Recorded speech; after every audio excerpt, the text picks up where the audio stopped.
امریکا تازه او ډیر جدي اخطار افغان مشرانو ته. امریکا ولې اشرف غني او عبدالله ته غوسه شوه؟ که غني او عبدالله جوړه ونه کړي امریکا به کوم اقدام وکړي؟ ویډیو را سره تر پایه وګورئ. درنو لیدونکو سلام مې ومنئ، وخت مو بخیر.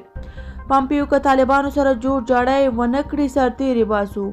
د امریکا متحده ایالاتو افغان حکومت ته خبرداری ورکړی چې که له طالبانو سره جوړ جاړی ونه کړي خپل سرتیري به له دې هیواد څخه وباسي.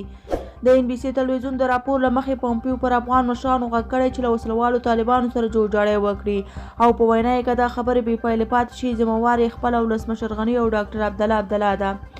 دا په داسې حال کې ده چې تېره ورځ د قطر په سیاسي دفتر کې د وسلوالو طالبانو ویاند سهیل شاهین وویل چې دوی به له حکومت سره د بندیانو په خوشي کولو کې خپل تخنیکي ټیم بیرته وغواړي او په وینا یې له دغه لوري سره نور په خبرو ته دوام ونه کړي.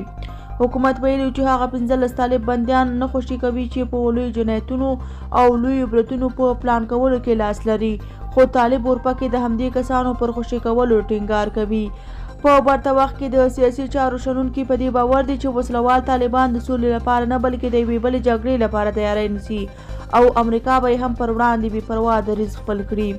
د NBC راپور زیاتوي چې د امریکا د بهرنیو چارو وزیر افغانستان ته له راتګ سره د دغه هیواد د ولسمشر ټرمپ یو پیغام افغان مشرانو ته راوړی و تر څو خپل منځي اختلافات حل کړي او له طالب اورپکو سره یوې هوکړې ته ورسیږي، کنه $1 میلیارډ مرسته به پرې کموي چې بیا هماغسې اعلان یې هم وکړ.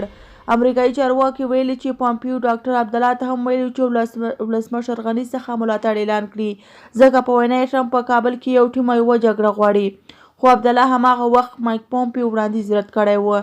د شنونکو په اند افغانستان اوس تر بل هر وخت له سترو ګواښونو څخه تیریږي چې پکې له سیاسي اختلافاتو رانیولې بیا تر کورونا او بین الافغاني سولې تر مذاکراتو پورې دا ټول په خورا حساس وخت کې هم رامنځته شوي.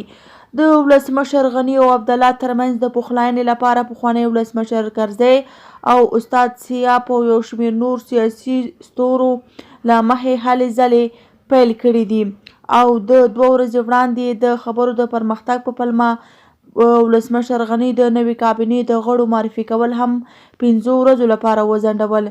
ویل کېږي د امریکا ولسمشر ټرمپ ځکه د افغان سولې لپاره تلوار کوي چې د راروانو ولسمشریزو ټاکنو په کمپاین کې ولس ته وښیي چې نوموړی د افغانستان د جګړې ګټونکی شو، خو د افغان مشرانو ترمنځ روانو اختلافاتو ناهیلی کړی دی.